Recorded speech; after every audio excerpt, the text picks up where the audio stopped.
Item ಯಾವುದೇ ಇರಲಿ try ಮಾಡಿ ಆಚಿ ಚಿಕನ್ ಮಸಾಲಾ. ಬಿಜೆಪಿಯಿಂದ ಎಸ್ಟಿ ಸೋಮಶೇಖರ್ ಉಚ್ಚಾಟನೆ ವಿಚಾರಕ್ಕೆ ಸಂಬಂಧಪಟ್ಟಂತೆ ಮಾಜಿ ಸಿಎಂ ಯಡಿಯೂರಪ್ಪನವರಿಗೆ ಪತ್ರವನ್ನು ಬರೆದಿದ್ದಾರೆ ಶಾಸಕ ಎಸ್ಟಿಎಸ್. ಬಿಜೆಪಿಯಿಂದ ಎಸ್ಟಿ ಸೋಮಶೇಖರ್ ಉಚ್ಚಾಟನೆ ವಿಚಾರಕ್ಕೆ ಸಂಬಂಧಪಟ್ಟಂತೆ ಮಾಜಿ ಸಿಎಂ ಯಡಿಯೂರಪ್ಪನವರಿಗೆ ಪತ್ರವನ್ನು ಬರೆದಿದ್ದಾರೆ. ವಾಪಸ್ ಬಿಜೆಪಿಗೆ ಕರೆದುಕೊಳ್ಳುವಂತೆ ಯಡಿಯೂರಪ್ಪನವರಿಗೆ ಆಗ್ರಹಿಸಿದ್ದಾರೆ. ಯಡಿಯೂರಪ್ಪ ವಿರುದ್ಧ 13 ಪ್ರಶ್ನೆಯನ್ನ ಮಾಡಿದ್ದಾರೆ ಸೋಮಶೇಖರ್. ಅಂದ್ರೆ ಪತ್ರದಲ್ಲಿ 13 ಪ್ರಶ್ನೆಗಳನ್ನ ಉಲ್ಲೇಖಿಸಿದ್ದಾರೆ. ತನ್ನ ಪ್ರಶ್ನೆಗಳಿಗೆ ಆನ್ಸರ್ ಮಾಡಬೇಕು ಅಂತ ಎಸ್ಟಿಎಸ್ ಪತ್ರವನ್ನ ಬರೆದಿದ್ದಾರೆ. ಮುಂದಿನ ನನ್ನ ನಿರ್ಣಯ ಏನಾಗಿರಬೇಕು ಅನ್ನೋದಕ್ಕೆ ಎಸ್ಟಿಎಸ್ ಪತ್ರದ ಮುಖಾಂತರ 13 ಪ್ರಶ್ನೆಗಳನ್ನ ಕೇಳಿದ್ದಾರೆ. ಮಾಜಿ ಸಿಎಂ ಯಡಿಯೂರಪ್ಪನವರಿಗೆ ಪತ್ರವನ್ನ ಬರೆದಿದ್ದಾರೆ ಶಾಸಕ ಎಸ್ಟಿ ಸೋಮಶೇಖರ್. ಸುದೀರ್ಘವಾದಂತಹ ಪತ್ರ ಅದು. ವಾಪಸ್ ಬಿಜೆಪಿಗೆ ಕರೆದುಕೊಳ್ಳುವಂತೆ ಆಗ್ರಹಿಸಿದ್ದಾರೆ. ಸದ್ಯ ಉಚ್ಚಾಟನೆಯಾಗಿದ್ದಾರೆ ಎಸ್ಟಿ ಸೋಮಶೇಖರ್. ಇನ್ನು ನಾನು ಯಾವುದೇ ಆಮಿಷ ಅಪೇಕ್ಷೆ ಇಲ್ಲದೆ ಕಾಂಗ್ರೆಸ್ ಪಕ್ಷಕ್ಕೆ ರಾಜೀನಾಮೆ ನೀಡಿದೆ. ನಮ್ಮ ಸಹಕಾರದಿಂದ ನೀವು ಸಿಎಂ ಆದ್ರಿ. ನನ್ನನ್ನ ಸಚಿವರಾಗಿ ಮಾಡಿದ್ದಕ್ಕೆ ನಿಮ್ಮ ಮೇಲೆ ಗೌರವ ಇದೆ. ಮತ್ತೆ 2023ಕ್ಕೆ ಬಿಜೆಪಿಯಿಂದಲೇ ಸ್ಪರ್ಧಿಸಿ ಗೆದ್ದಿದ್ದೇನೆ. ಕ್ಷೇತ್ರದಲ್ಲಿ ಸಮಸ್ಯೆ ಆದಾಗ ನನ್ನ ಮಗ ರಾಜ್ಯಾಧ್ಯಕ್ಷ ಆಗ್ತಾನೆ, ಸರಿಪಡಿಸ್ತಾನೆ, ಪಕ್ಷ ಬಿಡಬೇಡಿ ಅಂತ ನೀವೇ ಅವಾಗ ನಮಗೆ ಹೇಳಿದ್ರಿ. ಆದರೆ ಪಕ್ಷದಿಂದ ಉಚ್ಚಾಟನೆ ಮಾಡಿದ್ರು ಕೂಡ ನೀವು ವಾಪಸ್ ತೆಗೆದುಕೊಳ್ಳಿಲ್ಲ. ಈ ಹಿಂದೆ ನೀವೇನು ನನಗೆ ಮಾತು ಕೊಟ್ಟಿದ್ರಿ ಅದನ್ನು ನೀವು ಉಳಿಸ್ಕೊಳ್ಳಿಲ್ಲ. ನೈಸ್ ವಿಚಾರವಾಗಿ ಸದನದಲ್ಲಿ ನಾನು ಚರ್ಚೆ ಮಾಡಿದ್ದೆ. ಆದರೆ ರುದ್ರೇಶ್ ಸುದ್ದಿಗೋಷ್ಠಿ ಕರೆದು ಯಾರ ಬೂಟು ನೆಕ್ಕೋದಕ್ಕೆ ಬರ್ತೀಯಾ ಅಂತ ಹೇಳಿಕೆಯನ್ನ ನೀಡಿದ್ದಾನೆ. ಈ ಕ್ಷೇತ್ರದಲ್ಲಿ ನಾನು 6 ಬಾರಿ ನಿಂತು 4 ಬಾರಿ ಗೆದ್ದಿದ್ದೇನೆ. ತನ್ನ ಬಗ್ಗೆ ಇಷ್ಟು ಅಗೌರವವಾಗಿ ಮಾತನಾಡಿದ್ದು ಸರಿಯಲ್ಲ ಅಂತ ತಮ್ಮ ಆಕ್ರೋಶವನ್ನ ಪತ್ರದ ಮುಖಾಂತರ ವ್ಯಕ್ತಪಡಿಸಿದ್ದಾರೆ. ನೀವು ಕೂಡ ಆ ಪತ್ರದ ಪ್ರತಿಯನ್ನ ನೋಡ್ತಾ ಇದ್ದೀರಾ. ಯಡಿಯೂರಪ್ಪನವರಿಗೆ ಈ ಒಂದು 13 ಪ್ರಶ್ನೆಗಳನ್ನ ಕೇಳಿದ್ದಾರೆ ಸೋಮಶೇಖರ್.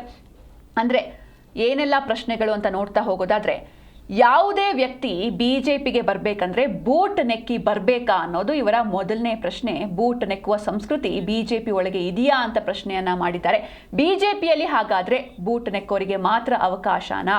ನಾನು ಯಾರ ಬೂಟನ್ನು ಕೂಡ ನೆಕ್ಕಿಲ್ಲ ಅನ್ನೋ ಕಾರಣಕ್ಕೆ ನನ್ನನ್ನ ಈ ರೀತಿ ಉಚ್ಚಾಟನೆ ಮಾಡಲಾಯ್ತಾ ಎನ್ನುವಂಥ ಪ್ರಶ್ನೆಗಳನ್ನ ಕೇಳಿದ್ದಾರೆ. ಹಾಗೆ ನಾನು ಒಂದು ವೇಳೆ ಮತ್ತೆ ಬಿಜೆಪಿಗೆ ಬರಬೇಕು ಅಂದರೆ ನಿಮ್ಮ ಬೂಟು ನೆಕ್ಕಬೇಕಾ? ಅಂದರೆ ಈ ಬೂಟಿನ ವಿಷಯನೇ ಇಲ್ಲಿ ಪ್ರಸ್ತಾಪವನ್ನು ಮಾಡಿದ್ದಾರೆ. ಈ ಬಗ್ಗೆ ಹೆಚ್ಚಿನ ಮಾಹಿತಿಯನ್ನು ನೀಡ್ತಾರೆ ನಮ್ಮ ಪ್ರತಿನಿಧಿ ಜನಾರ್ದನ್ ಹೆಬ್ಬಾರ್. ಜನಾರ್ದನ್, ಇನ್ನು ಎಸ್ಟಿಎಸ್ ಪತ್ರದಲ್ಲಿ ಏನೆಲ್ಲ ಉಲ್ಲೇಖಿಸಿದ್ದಾರೆ, ಹಾಗೆ ಯಡಿಯೂರಪ್ಪನವರ ಮುಂದಿನ ನಡೆ ಏನಿರಬಹುದು ಅಂತ?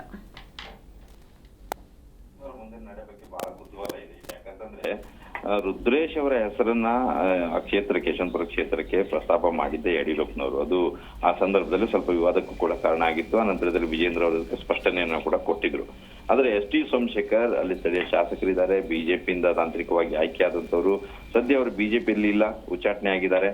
ಆದಾಗ್ಯೂ ಸಹಿತ ಅವರು ಬಿಜೆಪಿ ಅಭ್ಯರ್ಥಿಯಾಗಿ ಘೋಷಣೆ ಮಾಡ್ತಾ ಇರುವಂತಹ ರುದ್ರೇಶ್ ಅವರ ವಿರುದ್ಧ ಅಸಮಾಧಾನವನ್ನು ವ್ಯಕ್ತಪಡಿಸ್ತಾ ಯಡಿಯೂರಪ್ಪನವರಿಗೆ ಪತ್ರವನ್ನ ಬರೆದಿದ್ದಾರೆ. ನೇರವಾಗಿ ಅದರಲ್ಲಿ ಒಂದಿಷ್ಟು ವಿಚಾರವನ್ನ ಪ್ರಸ್ತಾಪ ಮಾಡಿದ್ದಾರೆ.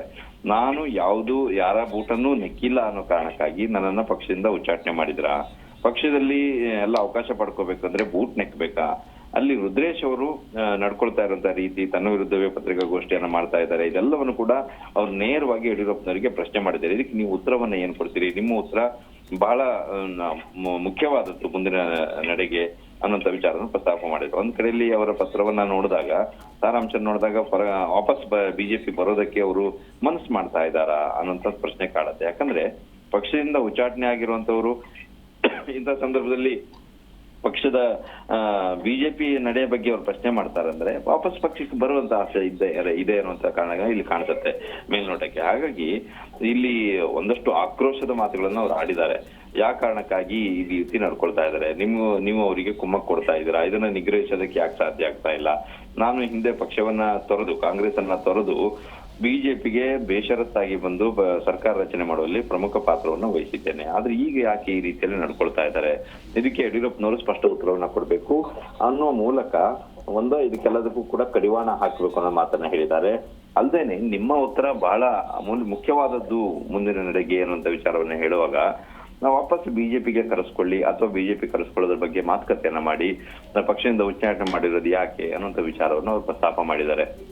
ಇವತ್ತು ಅವ್ರು ನಾವು ಸಂಪರ್ಕ ಮಾಡಿದಾಗ ಮಧ್ಯಾಹ್ನ ಮಾತಾಡ್ತೀನಿ ಅನ್ನೋ ಮಾತನ್ನ ಹೇಳಿದ್ದಾರೆ. ಒಂದು 11 ಗಂಟೆ ಮೇಲೆ ಮಾಧ್ಯಮಕ್ಕೂ ಕೂಡ ಪ್ರತಿಕ್ರಿಯೆಯನ್ನ ನೀಡ್ಲಿಕ್ಕಿದ್ದಾರೆ. ಅವರ ಪತ್ರದ ಉದ್ದೇಶ ಏನು, ಯಾವ ಕಾರಣಕ್ಕಾಗಿ ಪತ್ರ ಬರೆದು, ಮತ್ತು ಅವರ ಮುಂದಿನ ನಡೆ ಏನಿರುತ್ತೆ, ಅವರ ನಿಲುವು ಏನಿದೆ, ಇದೆಲ್ಲದರ ಬಗ್ಗೆ ಕೂಡ ಅವರು ಸ್ಪಷ್ಟೀಕರಣವನ್ನು ನೀಡ್ಲಿಕ್ಕಿದ್ದಾರೆ.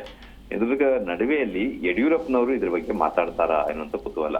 ಯಡಿಯೂರಪ್ಪನವರು ದಾವಣಗೆರೆಗೆ ತೆರಳುತ್ತಾ ಇದ್ದಾರೆ ಇವತ್ತು. ಆ ಸಂದರ್ಭದಲ್ಲಿ ಒಂದು ದಾವಣಗೆರೆಯಲ್ಲಿ ಮಾತನಾಡಬಹುದು ಈ ಪತ್ರದ ವಿಚಾರವಾಗಿ, ಅಥವಾ ಮಾತನಾಡದೇನು ಕೂಡ ಇರ್ಬೋದು. ಅದ್ರ ಬಗ್ಗೆ ಪ್ರತಿಕ್ರಿಯೆ ನೀಡಲ್ಲ ನಾನು ಅನ್ನೋಂಥ ವಿಚಾರವನ್ನು ಕೂಡ ಹೇಳಿದ್ರು ಅಚ್ಚರಿ ಇಲ್ಲ. ಆದ್ರೂ ಯಡಿಯೂರಪ್ಪನವರ ನಡೆ ಮತ್ತು ಪತ್ರ ಬರೆದಿರುವಂತಹ ಎಸ್ ಟಿ ಸೋಮಶೇಖರ್ ಇಬ್ಬರ ಮಾತು ಏನಾಗಿರುತ್ತೆ ಅನ್ನೋಂಥ ಕುತೂಹಲ ಇಲ್ಲಿ ಹೆಚ್ಚಾಗಿದೆ. ಯಾಕಂದ್ರೆ ಮುಂದೆ ಎಸ್ ಟಿ ಸೋಮಶೇಖರ್ ಒಂದು ಹಂತದಲ್ಲಿ ಕಾಂಗ್ರೆಸ್ನ ಮುಂದಿನ ಅಭ್ಯರ್ಥಿ ಅಂತ ಹೇಳಿ ಗುರುತಿಸಿಕೊಂಡು ಆ ರೀತಿಯಲ್ಲಿ ಅಲ್ಲಿ ಸ್ಥಳೀಯವಾಗಿ ಬಿಂಬಿತವಾಗ್ತಾ ಇದ್ರು. ಸರ್ಕಾರದ ಮಟ್ಟದಲ್ಲಿಯೂ ಹೆಚ್ಚು ಪ್ರಭಾವಿಯಾಗಿ ಅವರು ಅಲ್ಲಿ ಸರ್ಕಾರದಿಂದ ಅನುದಾನ ಪಡ್ಕೊಳ್ಳಿ ಯಶಸ್ವಿಯಾಗಿದ್ರು. ಮತ್ತೆ ಡಿ ಕೆ ಶಿವಕುಮಾರ್ ಅವರಿಗೂ ಕೂಡ ಹತ್ತಿರ ಆಗ್ತಾ ಇದ್ರು. ಆದ್ರೆ ಬರ್ತಾ ಬರ್ತಾ ಯಾಕೋ ಟರ್ನ್ ಆಗ್ತಾ ಇದೆ. ಬಿಜೆಪಿನ ಅವ್ರನ್ನ ಉಚ್ಚಾಟನೆ ಮಾಡಿದ್ರು ಸಹಿತ ಬಿಜೆಪಿಯ ಕೆಲವು ನಾಯಕರು ನಡ್ಕೊಳ್ಳುವಂತ ರೀತಿಗೆ ಅವ್ರು ಮಾಡೋದಂತ ಪತ್ರಿಕಾಗೋಷ್ಠಿ ಬಗ್ಗೆ ಇವರು ಪ್ರಶ್ನೆಯನ್ನ ಕೇಳ್ತಿದ್ದಾರೆ ಅಂದ್ರೆ ವಾಪಸ್ ಬರುವಂತಹ ಉದ್ದೇಶ ಇದ್ದಂತೆ ಕಾಣಿಸ್ತಾ ಇದೆ. ಎಲ್ಲದಕ್ಕೂ ಅವರಿಬ್ಬರು ಮಾತಾಡಿದ ನಂತರನೇ ಅಧಿಕೃತವಾಗಿ ತೆರೆ ಬೀಳತ್ತೆ Sinchana. Okay, thank you Janardhan Hebbar ನಿಮ್ಮೆಲ್ಲ ಡೀಟೇಲ್ಸ್ಗಾಗಿ.